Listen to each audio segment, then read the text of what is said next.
All right, thank you, Evrard and Nicolas, for the very kind invitation to join you.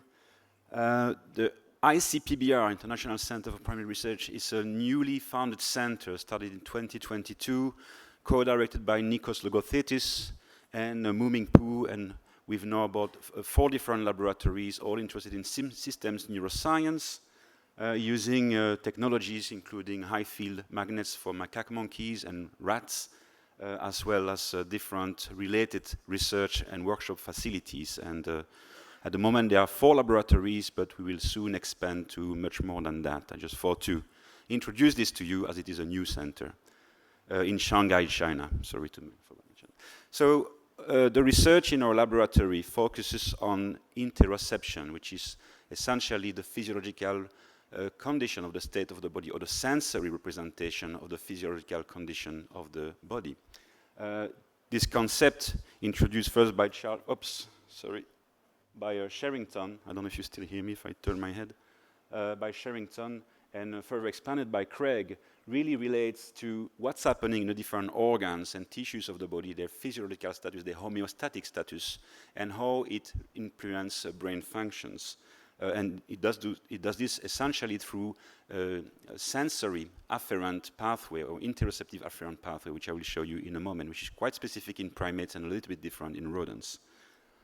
It relates directly to the concept of emotional embodiment and the modern versions, originally developed by James and Lang, to the idea, also, of course, of having a descending autonomic system. The interoceptive afferent system is the long sought after sensory component of the autonomic nervous system, which was thought to be originally only efferent. And it relates, of course, to the concept of maintaining homeostasis and to the further concept of allostasis, all of them being in a circular circuit.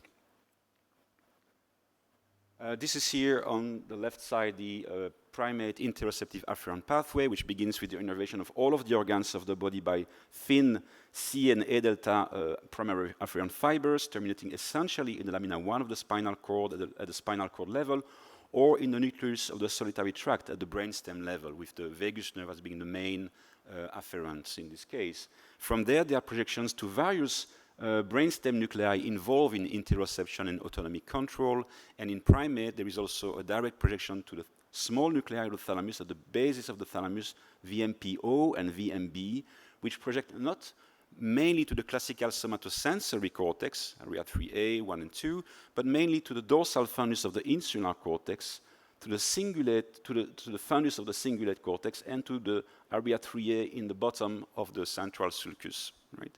Note that all these projections are in the bottom, in a fundus of cortical folding. Right? In the insular cortex, there seems to be a series of re-representation of this interoceptive bodily map, this bodily map of your physiological status, from the posterior insula to the anterior insula. And it seems that this series of representation go from an objective representation of the changes in the physiology of your body to something that comes close to our own subjective representation of these changes, or subjective perception of these changes. In this experiment here, a simple Peltier device is applied on the skin of the hand or the foot, and the temperature is changed from 35 degrees Celsius down to 20 degrees Celsius, very linearly over the course of 20 to 10 seconds. And if you use this simple change in temperature as a regressor for your functional imaging analysis, you will see that there is a very nice correlation with the activity in the dorsal fundus of the insular cortex, where in macaque monkeys we see a termination of this spinal-thalamocortical pathway. But if you ask the subject to rate the change in temperature, of course the rating will be subjective, right? We are no thermometers ourselves. And what you will see, if you use the subjective rating as a regressor for your analysis, you will see correlation with activity in the anterior insular cortex, right? Suggesting a posterior to anterior transformation of this information. The same happens with itch. You can have different concentration of histamine applied on the skin of your subject. Use the concentration as a regressor. You have activity in the posterior insula. Use the subjective rating of the unpleasantness and the activities in the anterior insular cortex. And in fact, the anterior insular cortex seems to be active during all sorts of subjective feelings, bodily feelings, emotional feelings, and more complex cognitive feelings, like, for example, the recognition of the self in the mirror, the passage of time, and the formation of an intention or decision. And this has led to a model of posterior to anterior transformation of interoceptive information going through a middle integration zones, integrating multimodal sensory information into a metapenultium re-representation of the material me that integrates contextual information that relates to what's happening at the moment, what is salient at the moment, and contribute to the emergence, with other brain regions, of course, to the emergence of some subjective representation of the self. And of course, if there is a lesion in the insular cortex, well, other regions can take over this kind of function. So in our laboratory, we try to understand the functional and structural anatomy of these pathways that bring information to the cortex, including the insular cortex. We try to understand the insular cortex itself and, of course, other brain regions that are connected to it. And we use essentially neuroanatomy as our gold standard, right? We use architectonics, tract-tracing, and we combine this with functional approaches, including fMRI, electrophysiology, and local manipulation of the circuits. And we do also comparative anatomy to relate our findings in macaque monkeys to what we see in humans. In terms of using anatomy as a gold standard, we are really fundamentally neuroanatomists contributing to atlases, such as this one, developing tools, segmentation maps for fMRI, and also, very importantly, normalization tools that are extremely important because most people look at very beautiful structural image of the brain without realizing that the EPI behind it can be highly distorted. So you first need a very, very accurate, very precise co-registration of your EPI to your anatomical scan. And then if you do group analysis, it is so important to have extremely accurate alignments of regions to regions across your subjects. Otherwise, it can lead to a very strong misinterpretation of data. So we work on these kinds of things. And in terms of atlases, well, atlases are not just made randomly by looking only at a dead brain. They are informed by multiple methods. And there is an example here for this nucleus I mentioned earlier called the VMPO. The VMPO is the terminus of a spinothalamic pathway that comes from the lamina 1 of the spinal cord and ends into a small region in the primate thalamus called VMPO. You can see here anterior grade labeling of afferent coming from the spinal cord, and if you plot them under the microscope, you form a little cluster here at the base of the thalamus, and these small regions here correspond to a very specific architectonic or cytoarchitectonic regions that you can see here in the Zilles stain. It's not very clear, but you can see it across multiple stains, and one of them is here. You can see here in this Calvin stain this little very, very subtle region here that is exactly this region called the VMPO that you can see in the Zilles stain with these little patches of cells, right? And here in this SMI32 stain, this is this region here. So this is very difficult to see for someone who's not used to look at the microscope, etc. But if you begin to get experience, you start to see these patterns, and you see that across modalities they matter. And yes, and this region is here, this little thalamic relay from the spinal cord to the insular cortex. Now, this is the insular cortex in macaque monkey on the left here. It's quite lissencephalic, quite smooth. In humans on the right, with circumvolution. The foldings in human insular cortex change a lot from subject to subject, like the rest of the different cortical regions. Again, something very important to take into account when you do group studies, right? Because this is an older recording. Because, of course, the shift of the different orientation of the sulci can strongly influence your normalization.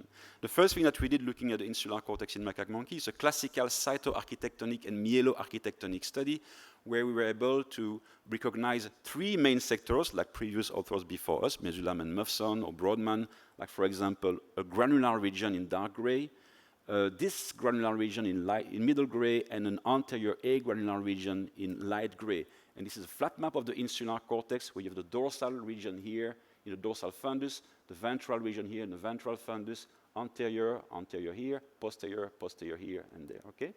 So always when you see this flat map, imagine that it can be placated into this section of the monkey insular cortex. But what we see inside each of these main sectors are small areas. We have 5 granular areas, we have 5 granular areas here, we have 4 disc granular areas, and 7 agranular areas.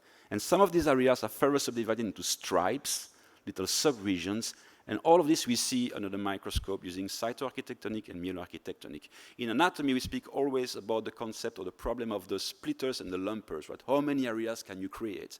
And when we submitted this architectonic map to the Journal of Comparative Neurology, of course, they did not believe in all of the maps, that, areas that we showed. But I will show you in a moment that actually they exist. This is an example here of a myeloarchitectonic parcellation in the dorsal fundus of the insular cortex. You can see here a coronal cut through the dorsal fundus. You have here the insula proper. You have the frontoparietal operculum with the area S2. And here you see that in this region we have lots of fibers crossing layer 5 into the beginning of layer 3, right? In these two different monkeys, CM6 and CM5. And right here there is a sharp boundary where these fibers crossing the layer 5 stop. And we have a much more random organization of these fibers across the fundus, right, in both animals. And this region here, this little architectonic area that we call for DFP, correspond exactly to the terminus of the fibers coming from VMPO and straddling the dorsal fundus here in layer 5.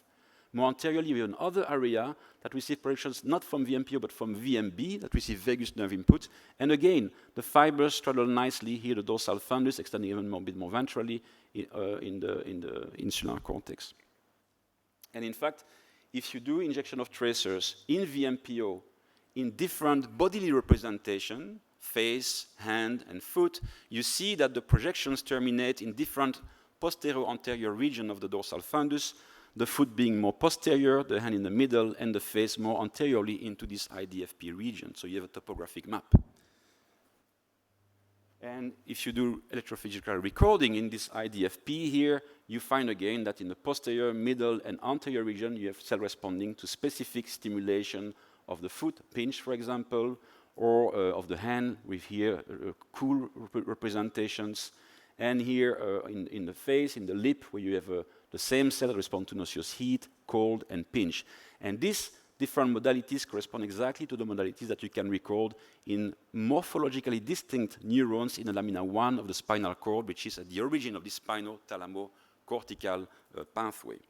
And of course, if you inject tracers in the region here where you can do this recording, you can nicely retrogradely label the VMPO, where you have the cells of origin of projection to the dorsal fundus. And what we have been doing in the lab to try to find localizer, we developed different kinds of sensory stimuli that allow us to very reliably activate the dorsal fundus of the insular cortex, where these fibers arrive here, for example, using a Peltier device and varying the temperature from either 35 degrees Celsius to 50 degrees Celsius or down to 20 or even 10 degrees Celsius linearly. And anterior to this IDFP, P stands for posterior, we have another region called the IDFM, M stands for middle, and of course there is an anterior region. And this region does not receive so much spinal inputs from the hand, the foot, or trigeminal inputs. It receives mainly input from the cranial nerves, one major representation of taste from the vagus nerve and other nerves, activation also for vagus nerve stimulation themselves, or rectal distension. So it seems that in the middle here we have this kind of overall representation of solitary tract activities. And again, you see as it matches very nicely dorsal fundus. It's a bit shifted here, but we are quite very close to the tract tracing that we had observed previously. And this we have, what I showed you was mainly in anesthetized monkeys, but you can compare here our work in anesthetized monkeys, very nice activation in the dorsal fundus, with awake monkeys, also activation in dorsal fundus, and you can compare it with previous studies by Dana Small and others where they show the same activation in the dorsal fundus in humans. And of course, we have the same activity with electrophysiological recording in this little region here, the dorsal fundus, allowing to define this map of foot, hand, head, then a taste representation, some visceral representation, and a big question mark, what does happen here in the anterior part? We think we have a more complex representation of viscera through more indirect pathways that involve the parabrachial nucleus. What's next? And of course, if we make tracer injection again, we can retrogradely label the basis of the thalamus, the VMB, which receive inputs from the vagus nerve and other cranial nerves. And you can see that if you can make injection in a taste cortex, which also has some visceral activity, you label mainly a small cluster here in the lateral aspect of the VMB, right? This is lateral, this is medial, this is dorsal, this is ventral. VMB is here. And if you make injection further anteriorly in this other mysterious region, you label other clusters, like in a horseshoe brown labeling, and then in the middle this red labeling. So very complex topography, and I take a short moment to say here, the brain is really highly organized, right? We do fMRI, of course, the resolution is much, much lower, but you have to keep in mind that in a single voxel, a single neuron, we have hundreds of thousands of cell bodies, right? Kilometers of axons, and maybe about 1 billion of synapses, right? In 1 cubic millimeter of cortex. And all of this is highly organized, it's not homogeneous. Okay, so ventral to this dorsal fundus, which we call a primary interoceptive cortex, the one of the insula, there might be another one in the cingulate cortex, another one in area 3A. We have this body representation, right? And we think that what we have ventral to that is a disc granular region where each little stripe that you see here is a homotopic re-representation of this map that each time integrates information from other parts of the body to create a contextualized information about what's happening in us and around us, right? Mixing internal and external world that lead in the end to a subjective representation of what's happening based on the saliency, based on the homeostatic value of what's happening and how it matters to our survival and to our decision-making process. So we dissociate two different big regions, a dorsal disc granular region and a ventral disc granular region that we think relate more to self-agency and to social agency, based on the fact that they receive mainly propriomotor inputs, and eventually audiomotor and visiomotor inputs, right? And why we call them social, because the audiomotor and visiomotor input that this region receives are mainly related to conspecifics, so other monkeys, right? And we know from fMRI in humans and also in monkeys that this ventral region is very important for social representation. Now, this is the very large number of studies that we used, published in the literature, to make this map, right? The dorsal versus ventral. So it's not just coming from speculations. Now, this is something I wanted to show you today, is this myelin maps for these little disgranular stripes, right? These are the ones that we published and that the reviewers could not believe in. They said, well, it's impossible to see any difference between this area here and that area here. It is two different monkeys again. We have 5 little different stripes in the dorsal disgranular region. And I can see that what I call here the band of Baillargeat, but it's not really a band of Baillargeat. A band of Baillargeat is an anatomical feature. It's a band of horizontal fibers in the myelin stain. This one here is a little bit thicker and more internal than this one, which is a little bit more outward. This one is a bit thinner, and this one is really thin. And here we have different patterns with much more vertical fibers. It's the same in this monkey, in my opinion. But I'm sure that most of you cannot see that at all. But if you then do something else, is that you, and I sent them to Karl Zilles, and he also said, maybe not. And I agree with him, it's not so visible. But then you can look at tract-tracing data, right? In this case here, a monkey received an injection of lucifer yellow in area 24B of the cingulate cortex, and then you look at the anterograde little fibers or retrograde cell bodies labeling in the insular cortex. This is here the insula, dorsal, ventral. This is the insula proper. You have the frontoparietal operculum here, the temporal operculum here, the dorsal fundus, the ventral fundus. And you see the labeling is not homogeneous, right? It's not continuous. And in fact, it forms little patches here and there, and also patches with less labeling, of which the matrix correspond quite well to the matrix I showed you for these little stripes, right? And if you indeed compare a section with tract-tracing labeling to an adjacent section with a Nissl stain, where you see all the cell bodies, you can see there is a one-to-one correspondence between the architectonic and the tract-tracing. I will go to the next slide because it's a zoom, so you can see it a bit better, and I show one example. For example, here you have this little stripe DD3, which has a very, very sharp, very distinct layer 5A with lots of dark and labeled neurons. But all of a sudden, you have a sharp boundary here, and you have a more diffuse layer 5A and layer 4. And on the other side, the same. It's a bit still more visible, but more diffuse than in IDD3. And this little area here, this little stripe, corresponds exactly to this region with a high concentration of retrograde labeling in layer 3, and also anterograde labeled fibers throughout all the layers, right? And you can see here you have another area, we have a sharp boundary again that corresponds exactly to this transition to IDD4, where we have very diffuse, IDD5, where you have a much less segmented layer 3, for example, and a very homogeneous layer 5. So these examples, we see them across monkeys. This is another example where you have this kind of stripe going across 1 or 2 millimeters. And of course, we match it with architectonic. That's another example, another one, etc., etc., etc. And now we try, of course, to develop tools, electrophysiological tools, to record across these different stripes by placing an electrode. I think I'll show it in the next slide. By placing an electrode across all the different little stripes, we hope to be able to observe different activities, either if we microstimulate the regions in which we put tracers, or with specific type of sensory stimuli.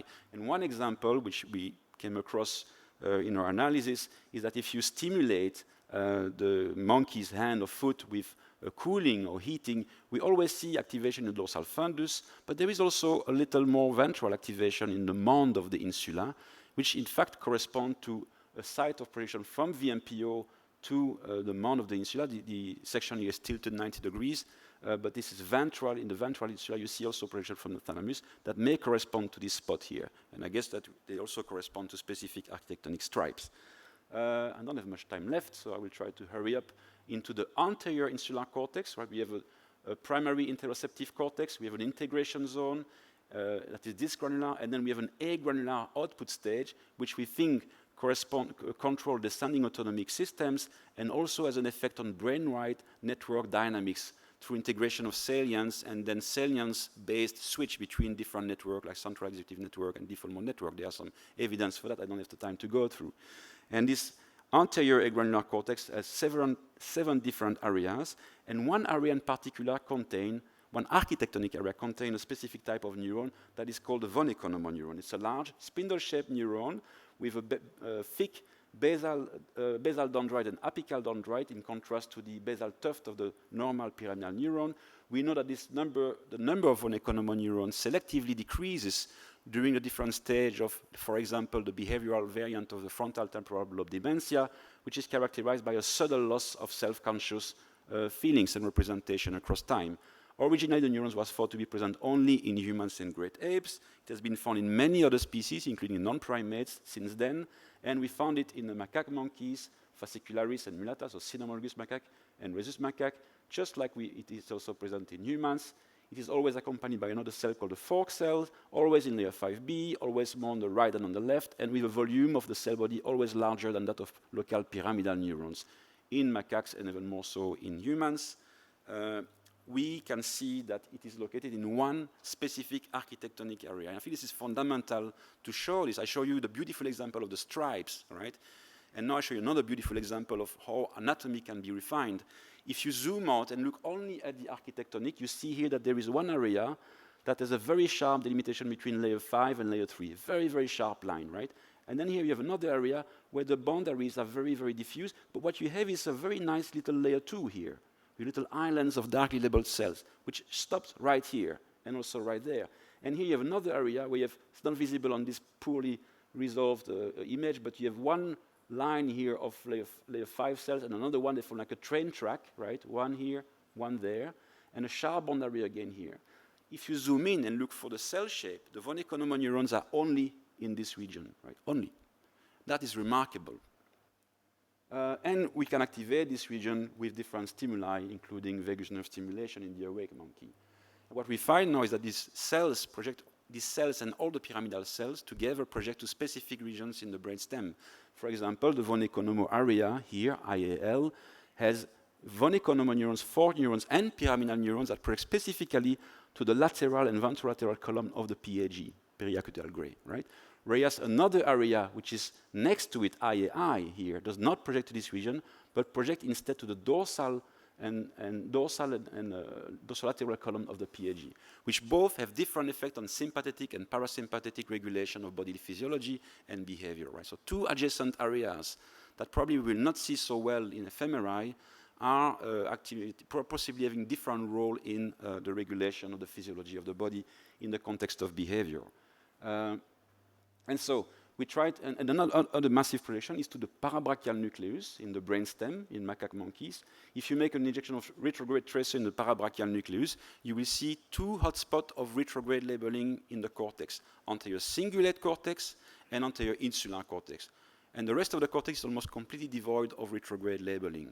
What is really cool is that in a collaborative study with a team at Harvard of neurologists, they saw that if you place a seed of functional connectivity into the brainstem, into the region of the parabrachial nucleus, only 2 regions light up, anterior cingulate cortex and again anterior insular cortex. And through careful anatomy in postmortem brain, we saw that this region of the insular cortex that is correlated with the activity in the parabrachial nucleus is the one containing the von Economo neurons, right?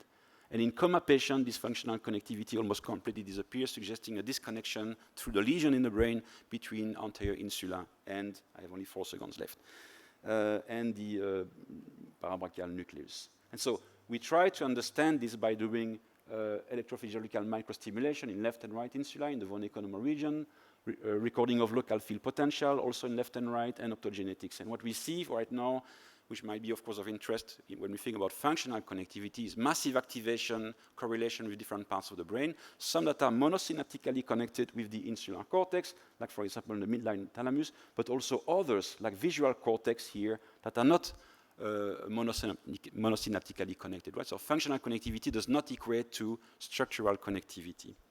And I will skip this. These are the results of our microstimulation, which I showed you earlier, show massive activation of different parts of the brain. There is also a massive asymmetry. Left stimulation and right stimulation of the anterior insula do different things on switch between different networks in the brain. And when we see gamma activity, for example, high gamma activity in the left insula, we have massive activation of different cortical regions. But when it occurs on the right insula, we have massive deactivation in 2 different monkeys here.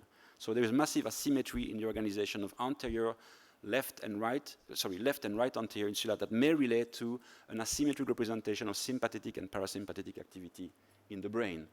And then finally, of course, we do comparative anatomy, and I will just show you a few examples.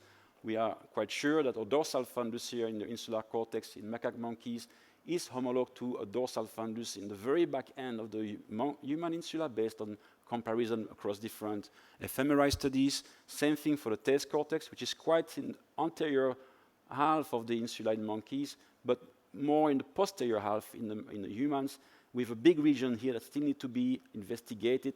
That is probably much smaller in monkeys, but that seems to be very important in humans for all the subjective representations. And then finally, we have, of course, a distribution of von Economo neurons in numerous monkeys, numerous primate species, from great apes down to the galago, for example. They are present in all these animals, always forming a small cluster in the anterior insular cortex in all the animals.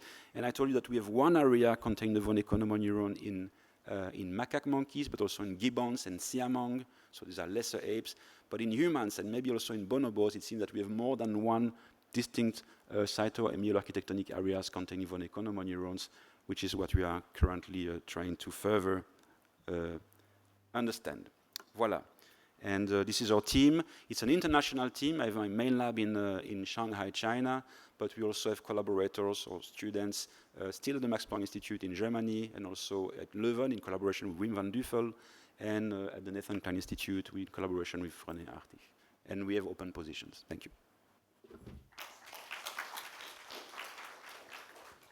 Thank you very much for Henry, wonderful talk. So if you have any question, please either raise your hand or maybe just use the app. So I can just begin with some question from the app. So the first question I got is, well, the person is asking a question about von Economo neuron.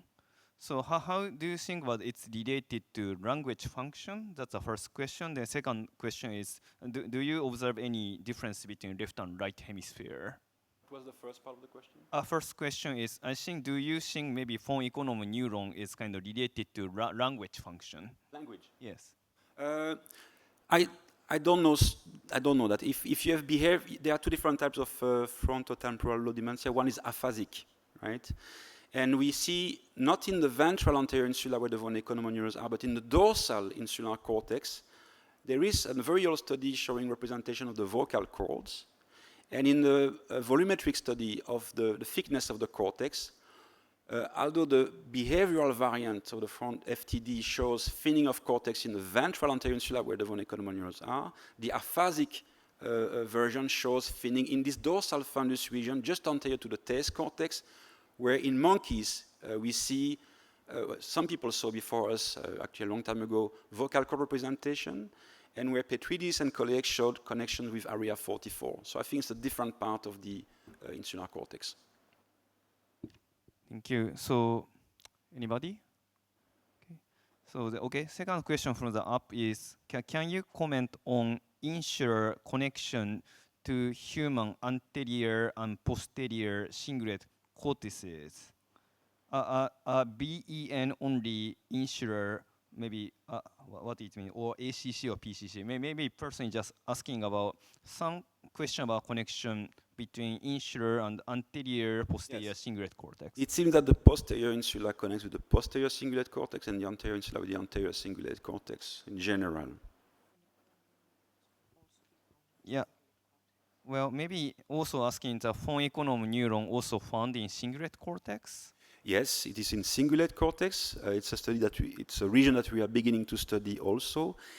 In humans, you have a lot of von Econom neurons in the cingulate cortex, in the anterior cingulate cortex. In macaque monkeys, surprisingly, they are very sparse. But in marmoset, it seems that there are more von Econom neurons in the cingulate cortex than in the insula. In every other species we looked at, it's mainly the insular cortex. Thank you. There are other brain regions with von Econom neurons, but in much less concentration. So any question from floor? So maybe I can pick humor question. So patient with dementia with Lewy body have cognitive fluctuation. Is there any difference in von Econom neuron in these people? Do you have any idea? To be honest, I always rely on my pathologist collaborator, Anke Dijkstra, for these questions. And I always say, okay, and then we go to the next question. I only ask her to send me brains. So I know there are many different categories, right? I do not know exactly which one will have von Econom neurons depletion, but I think most of them. And we are really interested into these topathies. And you know that there are not many new information regarding the peripheral origins of this neurodegeneration. We know it for Parkinson with the alpha-synuclein accumulation in the peripheral nerves before the beginning of the infiltration into the ascending pathways. And recently, a team from Lille convinced us that there is also accumulation of tau proteins in the periphery before they can go into other brain regions. And interestingly, the von Econom neurons project to the area postrema, which shows an accumulation of tau proteins, which might be a precursor of further expression of this tau protein along the pathways up to the insular cortex, where we have a degeneration of the von Econom neurons. But about the different categories of dementia and FTDs, BVFTD, I don't know. So the last question is, what is the current state of the evidence showing the integration of interoceptive and exteroceptive signal that subserve subjective experiences? Oh, great question. So I think there is a host of psychophysics studies that show that interoceptive activities, or maybe autonomic activities, which is conveyed to the brain through interoceptive afferents, can strongly influence perceptual awareness, for example. If psychophysicists show, for example, a fearful image during systole or diastole, this will markedly change whether the subject perceives the fearful stimulus as very fearful or not so fearful, right?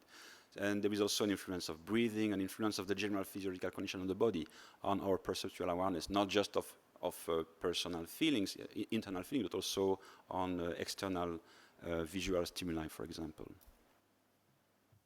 So thank you very much. We have to move on. So thank you very much again for Henry for his great talk.